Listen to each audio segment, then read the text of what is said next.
happen if Britain and France went to war? Well, this is your chance to see it. Hi guys, welcome to today's video. In today's video, we'll look into a scenario in which France and the United Kingdom go to war. Who will win and what will be the outcome? Well, France declares war. And well, nothing really happens. So they decide to grab Ireland into the war, because everybody likes Ireland. Let's be honest, Ireland's great. And yeah, Britain's great for some people and evil for others. Let's just say that. Britain is evil and the great. Yeah. And well, a quick invasion of Northern Ireland takes place, and this is a failure, as France gets ready to bring troops into Ireland. Well, most of the country falls before they even have a chance to react. And Britain tries to get Germany to turn on them.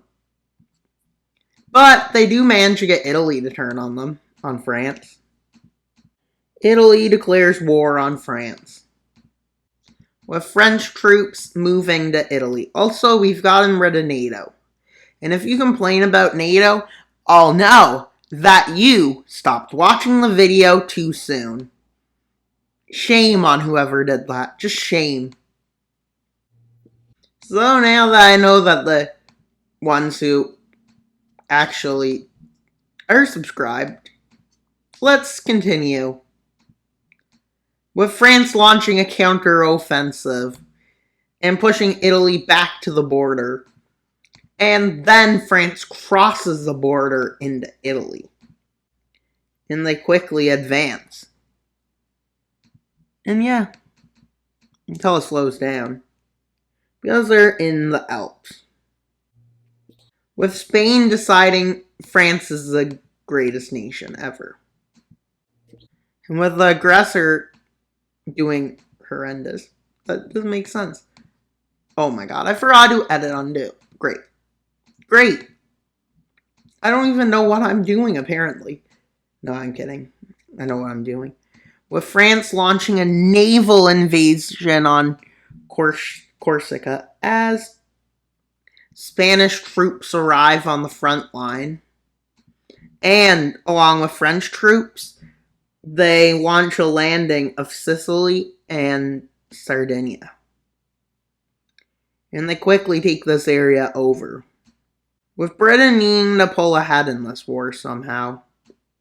And they don't know what to do for it, as the forces head over and they manage to capture Venice. And yes, the north has fallen. Now they move up from the south. But a surprise attack from Portugal. Yes, Portugal's involved now. You can't have Spain involved in a war without having Portugal involved. That's just common sense. Is it common sense? Who knows? With Spain being upset as Britain and, well, Portugal launch an invasion. Can't be a war between Britain and France if nations don't get involved. Let's just be for real. And then they manage to take over more than just Gibraltar. But France decides to head for Rome. Why Rome? Because they know they'll capitulate Italy. And they manage to encircle, not fully encircle, but start a siege on it, as they manage to push them back. Italy was shocked at how well that went. But France and Spain managed to push back Italy far. And well, quickly they managed to take the capital of Lisbon, with Germany being divided about which side. But Greece ends up deciding to join France. France's side. And you may think, oh, that's great. With Germany debating which side to join, knowing either way they'll have to fight, probably fight. They'll go against Poland, basically. Well, the Turkish forces manage to take the opportunity to take all these islands. As they wait for French support, they try to advance as far as they can. With Greece on the verge of capitulation as Turkey has taken a fast offensive. Now, Russia, you need to learn something. You should not take 3 years to just occupy 20% of the nation you're invading. No. That's not a good way of fighting. Like, you'll literally still be fighting in Ukraine in 2100 if that doesn't end. With Germany deciding to join France. Oh no, this is Britain. Well, they didn't realize, but Poland joined. And Germany launches an offensive on Poland. As they open up the offensive on Poland, they quickly go along the coast to capture it. But they don't capture it all, leading to some British troops managing to arrive. With Poland being pushed back significantly, as this became a front against France. Well, I don't know why they joined that side. But with Warsaw being captured, Poland got forced to surrender. And then Britain decided to bring the Benelux nations in through recklessness. Yes, recklessness. As they launch an invasion, quickly capturing Brussels and Amsterdam and a few other places. But it becomes a stronghold in the Netherlands as they get pushed back to the south. From the south, and they end up just holding parts of the Netherlands that can't be taken back.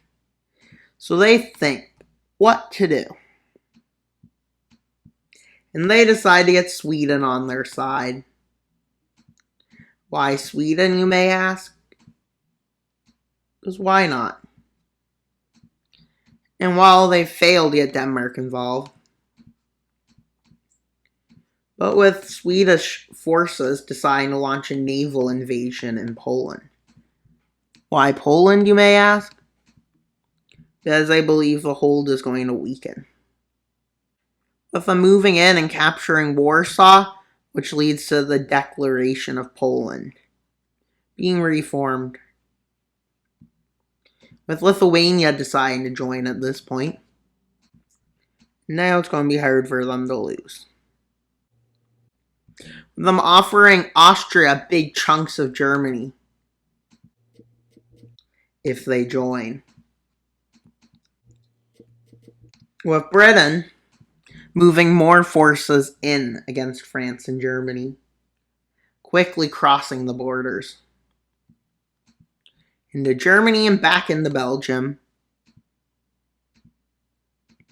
And they launch an invasion in northern Spain, with the goal of quickly advancing here, but they fail to. So they decide to go invade Portugal to re-liberate it. And quickly they re-liberate it. Well, they take this chunk of the land. And yes. But France is moving forces here, as Austria is basically doing nothing. So Turkey decides to launch a naval landing to retake Italy. And they beg Britain to take back the southern coast of Spain so that they can succeed in this. The pressure is mounting on France and allies, as Britain has now got troops in southern Italy. They thought they would win, but they failed to. With retreat of German forces. What they didn't know was coming was an Austrian attack. And the attack focuses on taking Munich, which they managed to encircle. And they take Munich. with Madrid being captured and the fall of Spain being known. And, well, Britain launches a new offensive in Germany. Well, these forces link up, with Germany surrendering. Belgium ends up surrendering, and Spain ends up surrendering. But France stubbornly refuses to, realizing they had lost. With Britain launching a naval landing into Normandy in Brittany to take back France. With Poland and Sweden moving through to cross into northern France. And Portuguese forces, with the help of Britain and Turkey, move in from the south. With these forces linking up, and then above the coast, they take Bordeaux. And what this means, they fall out of Italy. And with this, Italian forces move into Nice and Marseille, 2 cities. And in the north, British forces manage to capture Paris. And with France refusing to surrender, even though every day they're losing a bunch of land. Well, France finally is captured. Now let's look into this peace treaty. How will it go? Will there be countries annexed? What will happen? Let's see the peace treaty. As we can see, Poland gained lands in eastern Germany. Austria gained most of Bavaria. A big chunk of northern Germany and northern France, Britain takes, along with all of, what's that called? Netherlands. How'd I forget what the Netherlands is called? That's not lucky. And while Germany became occupied, Italy gained some lands that have Italian population. Turkey annexed all of this, and while Britain annexed the southern part of Spain, near Gibraltar, increasing that, and Portugal annexed around Galicia, and then we got the independence of Catalonia, with Britain occupying western France, and Turkey occupies the northern part goes to Turkey, and this part goes to Italy for occupation zones. And well, that's all for today's video. Please like, subscribe, and comment. Wild Mapper out, but not until you subscribe. Bye.